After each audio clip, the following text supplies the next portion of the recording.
Dr. Sami Angawi, Assalamu alaikum wa rahmatullahi wa barakatuh.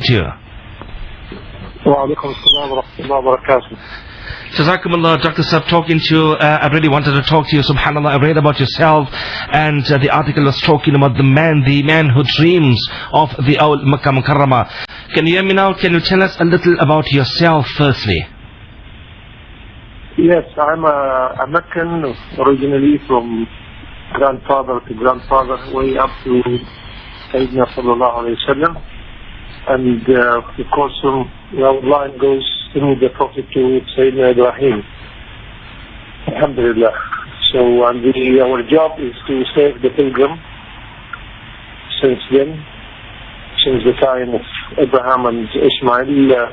Ishmael was being the descendant who was taking care of the pilgrims until Quraysh time came, and then after that it was more established and more formalized and so on, and it elaborated until it became what's so-called the Mutawwis, the pilgrim servant or pilgrim leaders.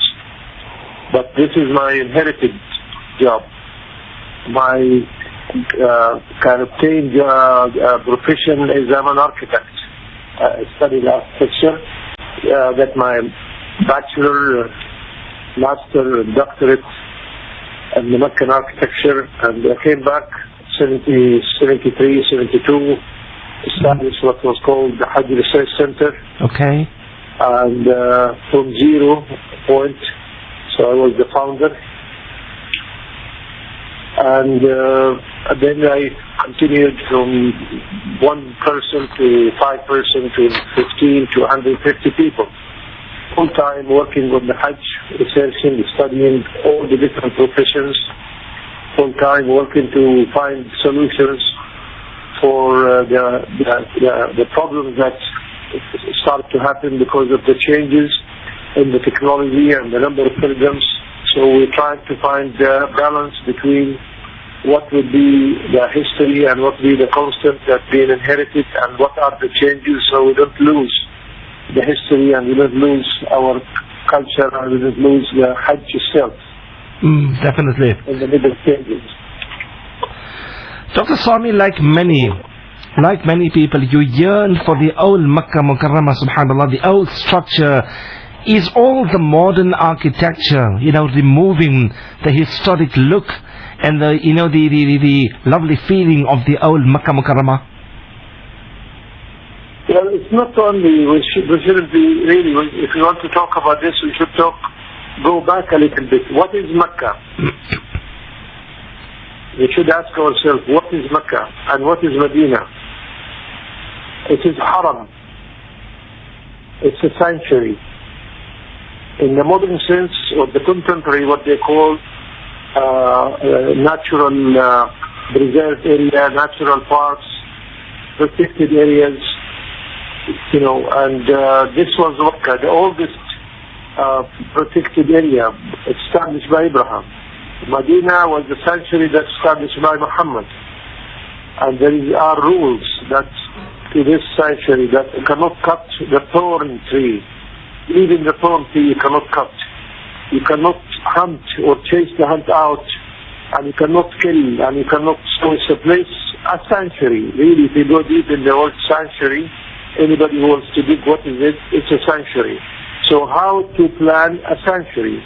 How to design for a sanctuary? And this is what we need to start from, the point. What is the sanctuary for? It's a sanctuary for the Kaaba, the house symbolically of God. That means it is the most important thing. So it's all the way through the history. Even before Islam, the Kaaba scale and the Kaaba size was well respected. Never anything that is bigger in the perspective view. And so that was the main thing of the sanctuary, to protect the house of God. And then of course the place developed, and through the valleys and through between the mountains, and it became the mother of villages, al-Qura, the mother of villages. That means it is not only, it's not a city, and no way it is a city, and that's the problem. It's a whole different, there's many ways and the books how to plan a city, but there is no books how to plan a sanctuary, how to design for a sanctuary. And this is what we try to do with the Hajj Research Center, is to really find that balance between how to keep the continuity of the constant, what you have to agree on. What is the constant? It's a sanctuary. That's absolutely constant. It is a Kaaba, which is supposed to be the most important thing. And so on. They always say, oh, now there is more number of pilgrims, there is more technology, there is cars, how we deal with this, how we deal with that. But in a way to find that right balance. This is the whole issue. I think you explained it. How it looks like, yes, it should look like Mecca. It shouldn't look like Makkah or Manhattan. It should be like Mecca. Definitely. And Mecca has, through the time, has developed a particular look, which is developed through the time, and it's composed of a composition of, like I call Mecca, the collective thought of the Muslim world. So it has a little bit of every place. And that's the character of Mecca. It's a sanctuary that has reflects always the Muslim world in all its aspects. From the food, from the clothes, from even the singing, the music, the architecture, everything. But on top of all of that, it was always kept and preserved the natural environment and also the seerah locations on site, where the Prophet born and where the Prophet stayed and where the Prophet walked. The same thing with Medina. Up until 50, 70 years ago, the changes started to overtake the whole place, to change from a mother of villages to a town, to a city, which is, in my opinion, wrong. Okay. SubhanAllah, I think very important, like you're saying, that it's not really a city. We have to understand Makkah to be the haram. It's a sanctuary, the house of Almighty Allah. It's the refuge of humans and the birthplace of Islam. We have to understand it that way rather. Also, my brother Dr. Sami, in the year 2006, we had a chance, we believe, to allocate and excavate the house of Sayyidina Khadija radiallahu ta'ala anha, the first wife of our beloved Nabi Muhammad Rasulullah sallallahu alayhi wa sallam. Tell us, my brother, what did you find? I found layers, one layer which was the latest layer, which is the Turkish time or the Ottoman time. Then I got more and more until I reached the Abbasi time. Then I went a little bit more, and it is much older. It is at least a 1,400 years building. Then by referring to the old books and the old maps, and most important, the older people who knew and inherited from one generation to another that this is the location.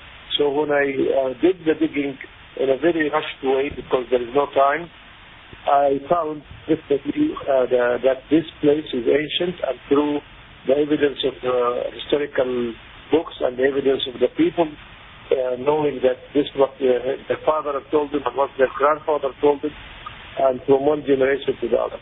Then also the architectural and the floor.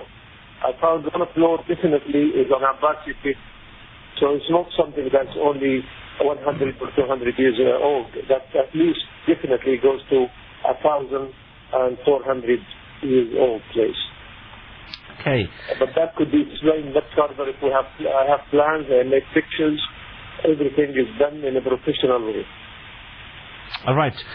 My brother, also we read that you say that the Makkah clock tower is stupid, even though it was designed and built by your friend. Why do you feel this way?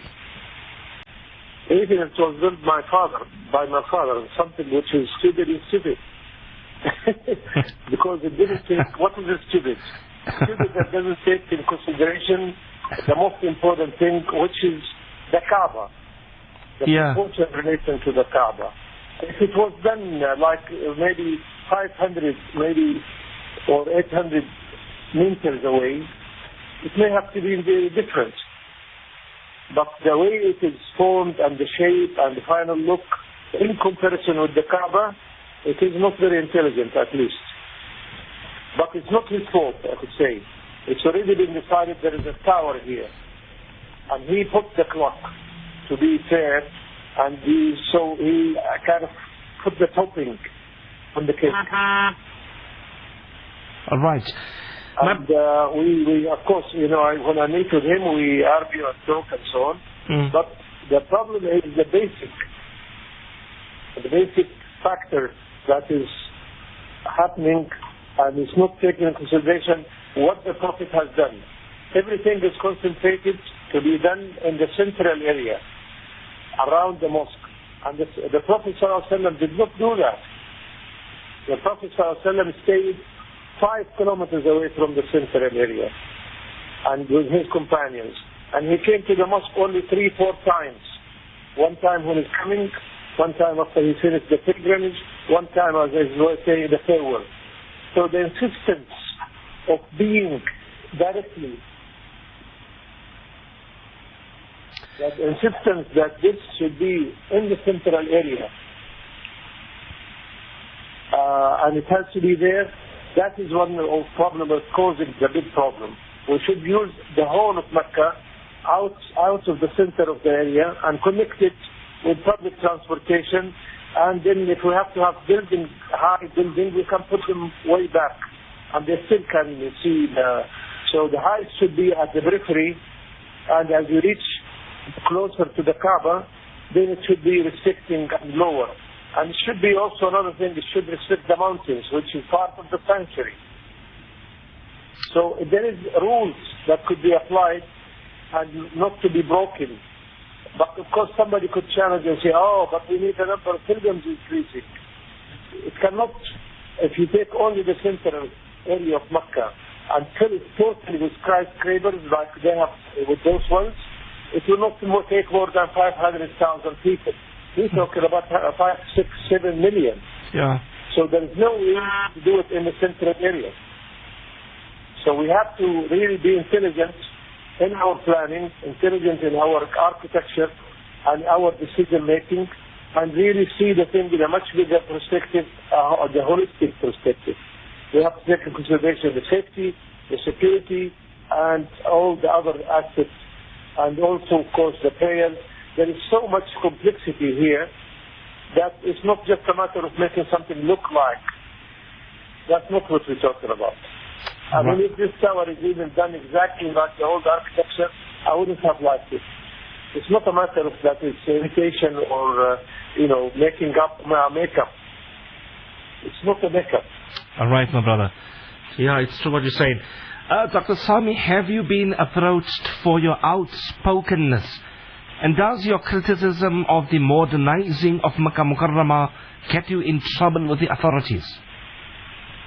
No, alhamdulillah. I have a very, very good relation, fantastic relation with the authority. And, there is nothing that is, I am outspoken with knowledge, and I'm outspoken not just to criticize. Yeah. And when I'm speaking like this, I know on the other side, and I should say, definitely, and I believe in that the authority of Saudi Arabia, Al Saud, the king himself, the servant of the two holy mosques, is very sincere, and all of them, they want to do the best. But when I speak about the how. How is it done? You see what I mean? Yeah. There is fantastic intention, excellent intention, and there's a lot of spending, millions are spent, but then what we should look, how is it done? And the process of reaching the final solution. There's a process. If it's done right, then the result is right. This is my kind of criticism. I'm not in a clash, I'm not in anybody, alhamdulillah. And I tell myself not an opposition, I'm a supporter. I like to support, I'm trying to find a best solution. And in this way, that's how I'm interacting. And that's what I don't like about what's happening. Some people like to turn the whole thing into politics, which is wrong. Okay. Final question, Dr. Sami, regarding the future. We know that the latest is that the authorities have embarked on the fourth expansion of the Masjid al-Haram Sharif, I think the largest ever in the masjid's history, and they say that it will accommodate, inshallah, for many millions of people at any given instance. The future with the new projects in full motion, is the history of Makkah Mukarramah in danger of being lost completely? Well, I think I go back again. If we establish what is constant, are the mountains considered to be constant? Are they supposed to be restricted or not? Oh, yes. Is it a sanctuary or not? Yeah. Do we take care of the size of the Kaaba or not? We want to serve the pilgrim with safety and security or not? And then the technology or the modern architecture or whatever contemporary has to follow, has to be balanced. So the key issue is to balance, and that subhanahu wa ta'ala said in the Quran, وَوَضَعَ الْمِيزَانِ, has established the balance. And established the balance in everything, from the atom to the galaxy. Everything has supposed to have its own balance. Every time should have its own balance. So if we really take all those factors and use the concept of balance and apply it, we have now the technology. We can use that. There's computers and there's software.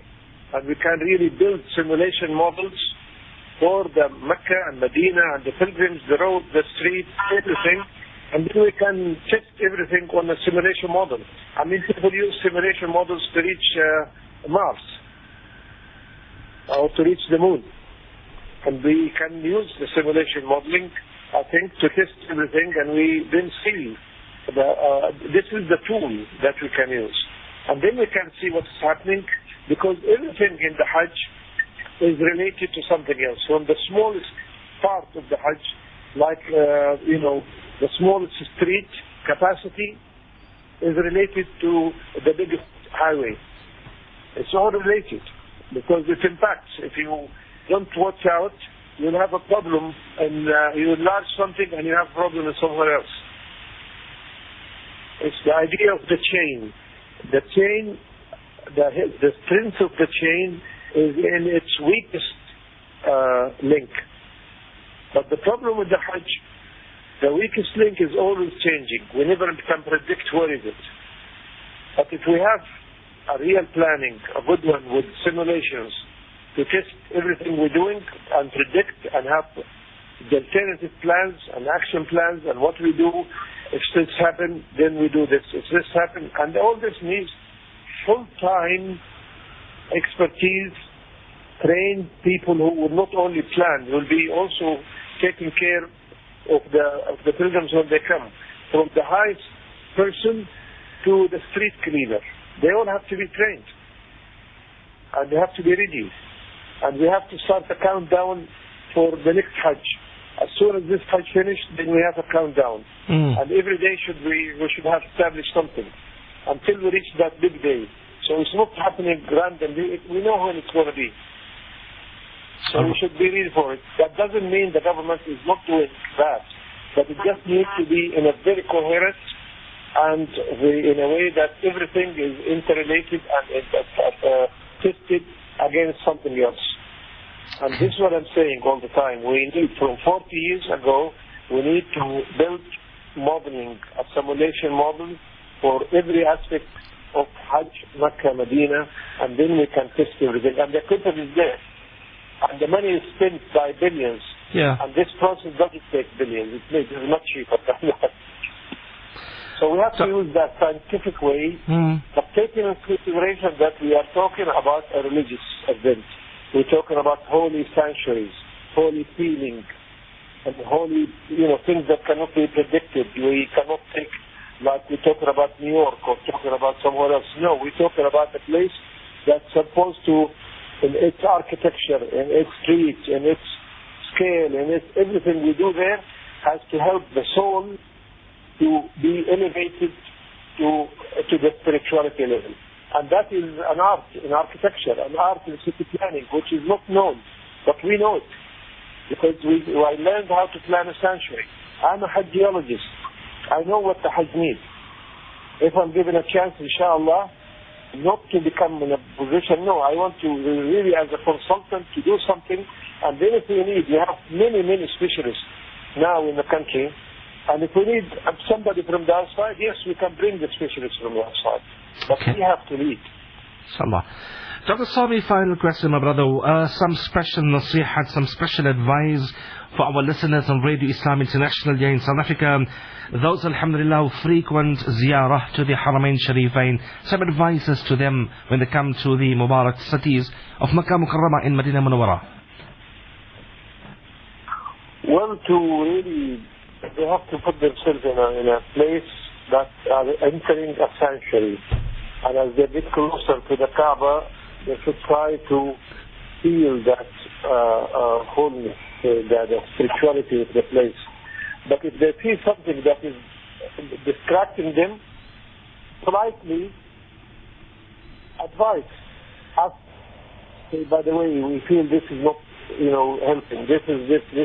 You should, but politely, because some people, unfortunately, make the situation worse. Anything that happens, they turn it into political. And that's making the situation, it's not helping. We are told in our religion, if you see something, you should advise. But, they should really try to also help the other pilgrims. Not to say, no, I'm a Pakistani, and the other say, no, I'm an Egyptian. This feeling, actually, when you are in Mecca, you have to forget your class level, you have to forget your economical level, you have to forget about your nationality, and become part of the total body of the Muslim Ummah. That's the best example there, to have the diversity within Tawheed.